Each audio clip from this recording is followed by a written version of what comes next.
Alors le Graine Île-de-France, ça s'écrit comme une graine et c'est le réseau de tous les acteurs qui font de l'éducation à l'environnement en Île-de-France. Le Graine sert à fédérer, à mettre en valeur toutes ces associations qui étaient éparpillées partout sur le territoire. On les rassemble dans une tête de réseau et on dit regardez tout ce qu'on fait en éducation à l'environnement, tous les publics qu'on touche, tous les outils pédagogiques qu'on met en place, tous les gens qu'on reçoit, que ce soit des scolaires ou des particuliers, tout au long de l'année.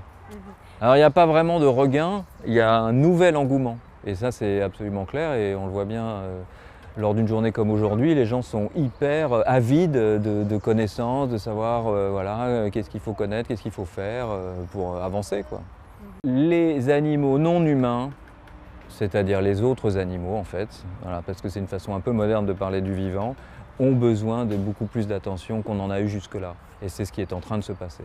Quand j'ai commencé à emmener les gens découvrir les insectes sur le terrain, j'ai bien remarqué que tout de suite c'était est-ce que ça pique, est-ce que ça mord, est-ce que c'est sale, est-ce que c'est... J'ai dit ok, bon d'accord. Et en fait, il faut, avant d'aller plus loin, avant de leur raconter ce qu'ils font, comment ils vivent, etc., on est obligé d'en passer par dézinguer les idées reçues. Donc du coup, au bout d'un moment, j'en avais suffisamment pour faire des bouquins. Donc j'ai fait un bouquin qui s'appelait « Toutes les bêtises sur la nature que les grands racontent aux enfants ». Et je viens de ressortir encore plus de bêtises sur la nature parce qu'il y en a toujours plus. Mais tant qu'on ne dézingue pas ces idées reçues, c'est difficile d'aller plus loin. Vous voyez, les a priori sont tellement forts on est obligé de passer par là, nous, les naturalistes. Alors parfois on appelle une araignée de mer alors que c'est un crustacé, parfois on appelle une araignée d'eau alors que c'est un insecte, enfin bref, c'est jamais très clair. Perdre ses pattes. Alors les tipules. Ah les tipules, là. Elle parle bien Christine, les tipules. Au lieu de l'appeler un vulgaire faux cousin, pardon, ça y est je suis perdu, voilà, elle l'appelle un ou une tipule d'ailleurs. Et un ou une scolopendre.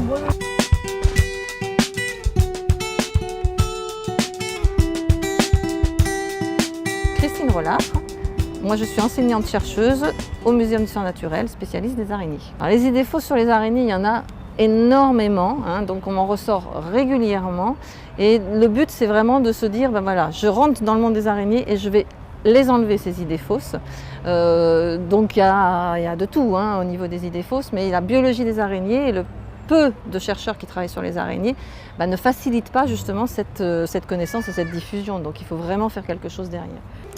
Mais il est important de connaître la nature et les autres animaux qui nous entourent. On est juste un des éléments parmi d'autres et l'équilibre, il est avec tous les autres animaux. Donc il faut arriver à connaître ces autres animaux, connaître leur biologie, connaître leur mode de vie, savoir où elles vivent, pour ne pas aller forcément les déranger et pour comprendre leur utilité. L'utilité pas par rapport à nous, encore une fois, il ne faut pas faire de l'anthropocentrisme. C'est l'utilité dans le monde et dans l'équilibre. Donc c'est important d'enlever ces idées reçues et d'aller à la rencontre justement des autres animaux et de connaître ce qui nous entoure. On est un élément parmi d'autres.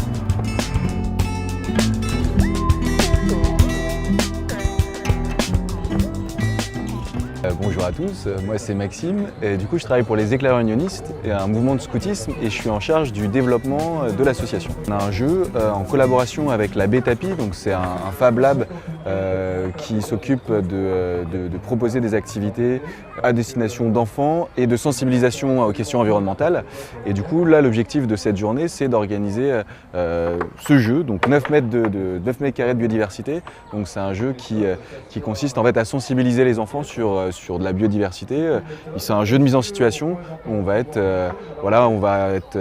sujet à faire des choix qui vont entraîner des conséquences et ces conséquences, du coup, on va les questionner, qui vont entraîner par moment une extinction de la biodiversité ou de l'autre côté une croissance et une évolution de la biodiversité. Et du coup, l'idée, c'est de questionner un peu ces enfants. En fait, on a à peu près 4 messages qu'on veut sortir, 4 messages clés. Donc le premier, c'est que 9 mètres carrés, c'est qu'un reflet partiel de la réalité, donc c'est un jeu. Premièrement. Que deuxièmement, pour mieux comprendre la diversité, il faut s'y intéresser, donc sortir et aller la voir et aller voir les naturalistes. Donc du coup, venez faire du scoutisme, rencontrer un petit peu tout ça. Que la biodiversité, en fait, c'est chez nous. Quatrièmement, le message clé, c'est que chacun a ses limites, mais un peu plus de tolérance aux espèces peut changer beaucoup de choses. Mais si on décide d'en discuter ensemble, on peut trouver des solutions.